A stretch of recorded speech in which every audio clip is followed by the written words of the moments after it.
Creative cities network సంబంధించి భారతదేశంలో 2 నగరాలకు స్థానం దొరికింది.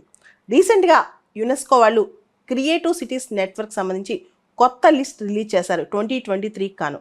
దానికి సంబంధించి మన దేశంలో కోళికోడ్ మరియు గ్వాలియర్ ఈ 2 నగరాలు ఆ నెట్వర్క్లో లిస్ట్లో కొత్తగా స్థానం సంపాదించుకున్నాయి.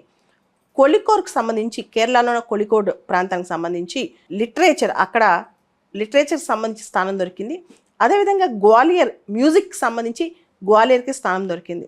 ఓవరాల్గా మనకు తెలుసు క్రియేటివ్ సిటీస్ అంటే ఒక సిటీ తన డెవలప్మెంటల్ స్ట్రాటజీలో ఏ రకమైన కొత్త క్రియేటివిటీని తీసుకొస్తోంది అంటే ఒక కొత్త క్రియేటివిటీని తీసుకొచ్చి ఆ సిటీకి అదొక అందం తీసుకొస్తుంది అనమాట. ఆ సిటీకి జనం చాలామంది దానికోసం వెళ్తారు. ఆ సిటీకి సంబంధించి ఆ పర్టికులర్ స్పెసిఫికేషన్ అక్కడ ఉంటుంది ఎక్కువగా. సో చాలా గమనిస్తే కనుక భారతదేశంలో చాలా సిటీస్కి ఒక్కొక్క స్పెసిఫికేషన్ ఉంటూ ఉంటుంది. ఇప్పటివరకు భారతదేశానికి సంబంధించి రకరకాల సిటీస్కి యునెస్కో క్రియేటివ్ సిటీస్ నెట్వర్క్లో స్థానం దొరికింది. ఉదాహరణకి వారణాసి, మీకు తెలుసు కాశీ 2015లో క్రియేటివ్ సిటీ ఫర్ మ్యూజిక్ సంబంధించి క్రియేటివ్ సిటీగా వారణాసి కాశీకి వచ్చిందన్నమాట స్థానం అనమాట. జైపూర్ సిటీకి క్రాఫ్ట్స్ అండ్ ఫోక్ ఆర్ట్స్ 2015 స్థానం దొరికింది.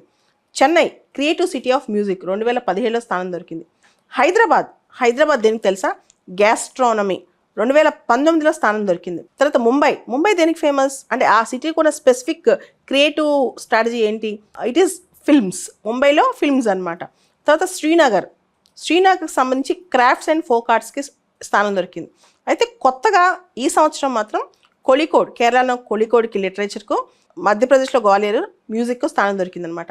సస్టైనబుల్ డెవలప్మెంట్ గోల్స్లో గోల్ నెంబర్ 11 అనేది 11వ గోల్ అనేది సస్టైనబుల్ సిటీస్ అండ్ కమ్యూనిటీస్ సంబంధించి చెప్తుంది. దానికి సంబంధించి కూడా ఇది మనం యాడ్ చేసుకోవచ్చు ఈ పాయింట్. ఇక్కడ యునెస్కో క్రియేటివ్ సిటీస్ నెట్వర్క్ అనేది ఏ రంగాల్లో ఇస్తారు, మొత్తం 7 రంగాల్లో ఇస్తారు. 1 crafts and folk arts, 2 media arts, 3 film, 4 design, 5 gastronomy, 6 literature, 7 music. UNESCO creative cities network అనేది 2004లో ఇలా సిటీస్ని గుర్తించడం స్టార్ట్ అయిందనమాట.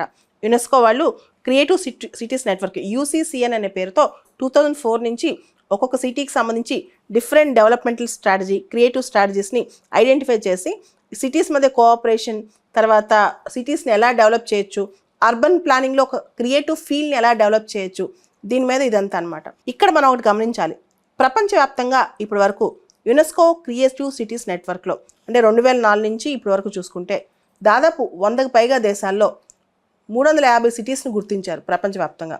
ఈసారి 2023 లిస్ట్లో 55 సిటీస్ ఉన్నాయి. దీనిలో ముఖ్యమైన సిటీస్ ఒకసారి చూద్దాం ప్రపంచవ్యాప్తంగా.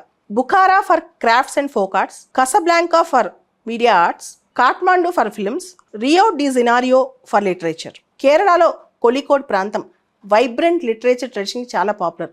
అక్కడ స్టోరీ టెల్లింగ్ కానీ, మంచి లెర్నింగ్ కానీ, అదొక లెర్నింగ్ సెంటర్ అని చెప్పొచ్చు. సో కేరళలో కోళికోడ్ అనేది ఇప్పటికి కూడా లిటరేచర్కి ఇన్స్పైరింగ్ స్టోరీ అని కూడా చెప్పొచ్చు.